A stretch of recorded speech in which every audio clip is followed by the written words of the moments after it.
Bonjour, c'est Ijin Sama de SSG. J'ai pas abandonné le principe de faire des vidéos de ma collection, donc je me suis dit tiens, j'ai le temps, on est samedi, et hop, je me fais une vidéo de ma troisième vitrine. Alors, on va commencer par le haut et puis on va descendre progressivement. Donc voilà l'étage des V4. J'attends dès que j'aurai fini, dès que j'aurai pris le temps de finir le duo de Cassès Chronos. J'attends avec impatience de recevoir Andro V4 et sur cet étage viendra aussi Athéna qui est dans la boîte et qui attend juste que je la déballe. Donc voilà, les poses vous les avez déjà vues sans doute parce que c'était dans une de mes Deltoff. Donc elles n'ont pas changé, c'est exactement les mêmes et elles ne changeront pas. Le duo je l'ai en tête. C'est un truc assez classique, Elysion, avec de l'herbe, une sorte de muret, et puis voilà, deux, trois débris, enfin un truc classique d'édition, quoi, sans fond, parce que je suis vraiment pas très doué en fait sur les fonds, manifestement. Bien que j'ai envie de le travailler, il faut aussi que j'ai le temps de le travailler, ce genre de technique, donc voilà, ça sera sans fond, mais en même temps c'est pas plus mal, puisque ça permet d'avoir ce miroir derrière, et de voir aussi la figurine de dos, parce que c'est con, mais on la voit rarement de dos. Donc voilà, ensuite en achetant la vitrine, mon principal but c'était de pouvoir exposer ces trois-là, les trois dieux des enfers. Là aussi le duo est en tête, c'est assez classique en soi aussi puisque ils seront posés tous les trois sur les marches du tombeau de Hadès. Voilà, au moment où Hadès se réveille et prend son armure, les deux autres y sont, même si dans la scène ils y sont pas, voilà, le principe est juste là, quoi. C'est assez simple, ça permet d'avoir plusieurs niveaux, voilà, bon, rien d'exceptionnel. On passe à cet étage-là, bon, là c'est un peu du mix, il y a un peu de tout, c'est aussi parce que j'espère pouvoir acheter une quatrième vitrine d'ici peu, et donc ils seront séparés, les OCE d'un côté et les renégats de l'autre. En termes de pose, bon voilà, on essaye de faire un peu original, sans plus. Voilà, on peut voir facilement les trois là, avec Dismas très présomptueux devant. Bon, voilà, c'est pas. Et Saga qui derrière dit à Shura, en gros, reste là, laisse-le de s'en occuper. Voilà. La petite merveille de Jacques Do, je crois, enfin, peu importe, de Athéna OCE, que je trouve magnifique. Voilà. Donc là, c'est la version soft dans les vêtements. Au début, je voulais pas garder l'autre vêtement, et puis finalement, il y a de quoi qui est là, du coup, qui est juste là, et je la trouve vraiment très bien aussi. Donc pose simple là aussi, mais je sais pas, bon, on peut regretter une chose sur ce modèle-là, c'est les yeux, on dirait qu'il y a un léger strabisme.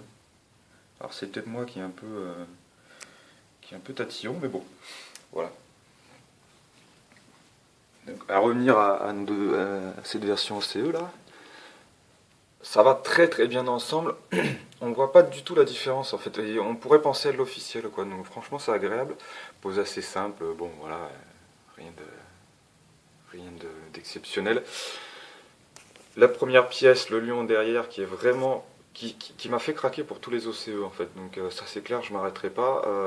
Je voulais pas les ex or au départ et puis voilà, du coup grâce à lui, je suis parti pour tous les avoir. Voilà. C'est bête mais bon. Et je trouve que là, sur cet étage-là, actuellement, on se retrouve avec quelque chose de enfin, le violet des renégats animes et ce cuivré or des OCE, je trouve que l'étage est vraiment beau. Bon, il sera séparé quoi qu'il arrive, et là, par contre, là, j'ai pas du tout d'idée pour les duos. Je referai bien, si ça le fait, pour les renégats, le duo que j'avais fait là-bas, là, je sais pas si on peut le voir. Bon, bref, devant le parvis du bélier, mais ça voudrait dire qu'il faudrait que j'abandonne celui que j'ai déjà. En même temps, il est pas super beau par rapport à ce que je sais faire maintenant, donc bon, pourquoi pas, hein, on sait jamais. Le petit Chaka qui lui aussi est une petite tuerie de couleur et de qualité. on dirait que le coup a été raccourci par rapport à la version normale.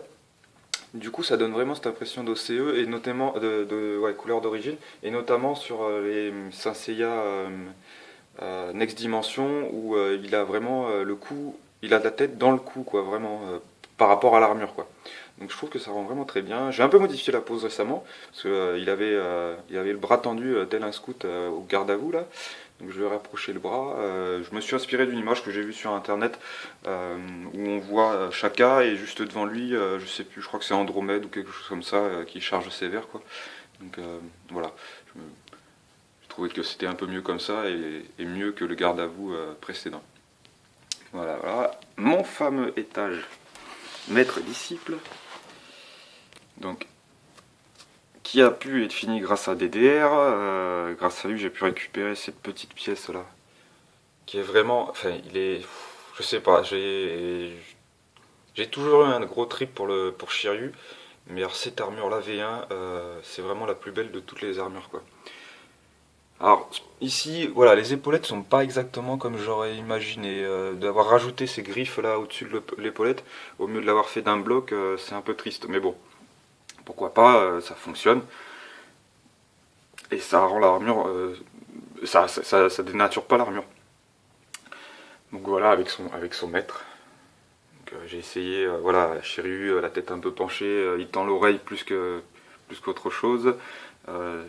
Doko, que j'ai récupéré aussi grâce à Bamnesu récemment, puisque je cherchais absolument à récupérer les Pandora's Box 3, volume 3 et 4, et j'ai pu les avoir grâce à lui.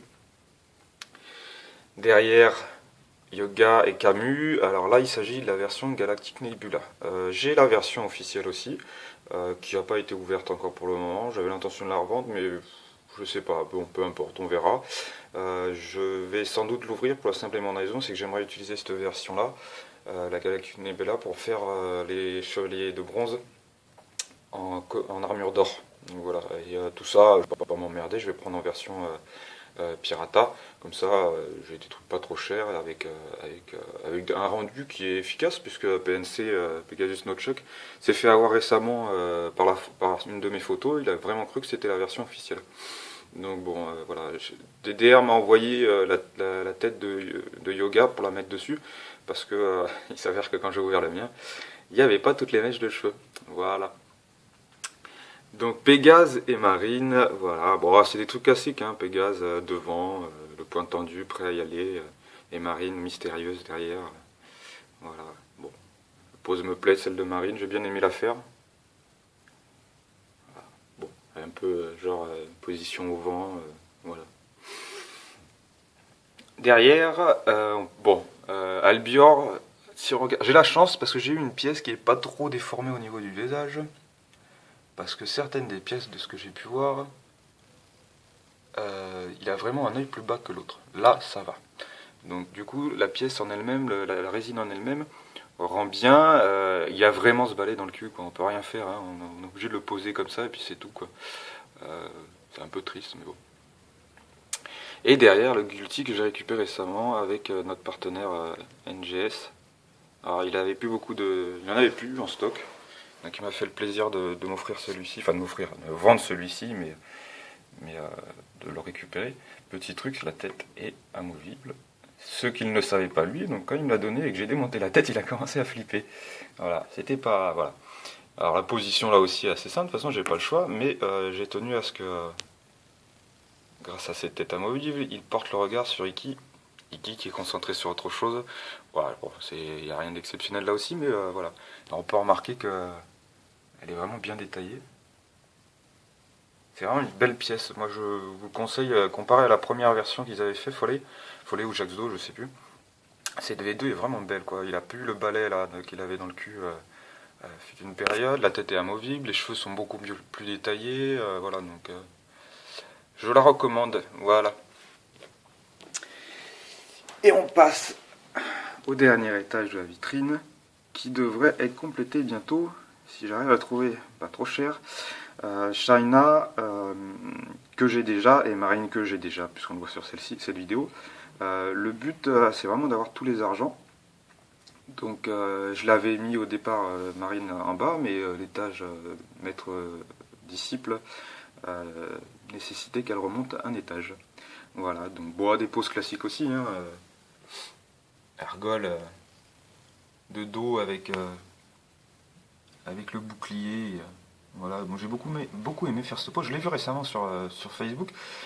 Je l'ai pas trouvé très bien fait cette pose. Alors du coup, en voyant la mienne, je me trouve assez doué, pas doué, mais assez content de ma pose. Voilà, il fait pas figé. On pourrait presque avoir l'impression qu'il est dans le mouvement. Et alors là, pour le coup, on voit l'utilité du miroir, c'est vraiment intéressant parce qu'on voit les deux faces. C'est con, mais pour ça, je vais peut-être pas faire de duo avec des fonds. Ça a aucun intérêt. Le petit Misty de lézard, cette cape, elle est vraiment horrible à mettre. J'en ai chié un truc de malade, et notamment cette pièce-là, là, qui n'est que du plastique, mais en fait qu'il faut enfoncer dans la cape et ensuite dans les polières pour que tout tienne. C'est une horreur, juste une horreur. J'ai mis 2 heures pour le faire. Et alors je comprends que certains craquent, vraiment, parce que voilà. En plus, là c'est ça là. En plus, ça c'est la pièce d'origine, celle de l'officiel. Et en essayant de mettre la cape, j'ai fait tomber la pièce. Sauf que je l'ai fait tomber dans mon tapis. Et mon tapis est plein de poils de laine en fait. Voilà. Alors pour retrouver la pièce, ça a été une horreur. En fait, j'ai même abandonné. Voilà, j'ai laissé tomber. Puis au bout de 2 semaines, de 2 mois plutôt, malgré que j'ai passé aspirateur sur le tapis et tout ça, au bout de 2 mois, j'ai retrouvé la pièce. Mais par hasard, voilà. Il y a eu un coup de soleil, elle a brillé. Alors j'étais assez content parce que c'était la seule et unique pièce que j'avais perdue jusqu'à présent dans toutes mes mid-closes. En râlant, en disant mais comment les autres peuvent perdre des pièces de leur mid-close alors que c'est pas compliqué, il suffit de le remettre dans la boîte.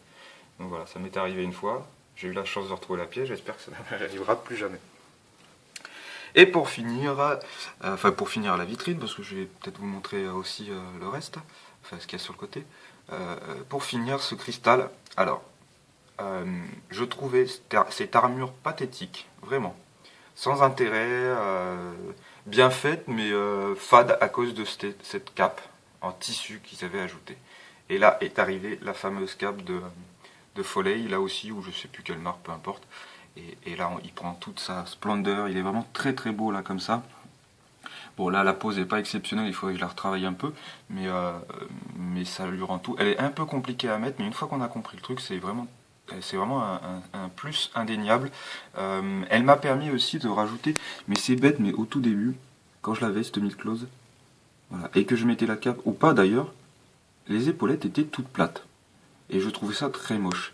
Et en travaillant avec cette cape, en faisant le petit tuto d'ailleurs que je vous ai mis sur le forum, ça m'a permis de mettre ces épaulettes éclatées là comme ça, et du coup avoir vraiment une impression de cristal.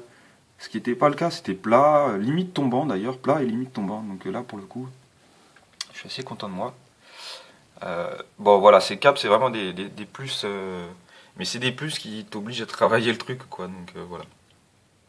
Voilà. Moi je les recommande, hein, vraiment.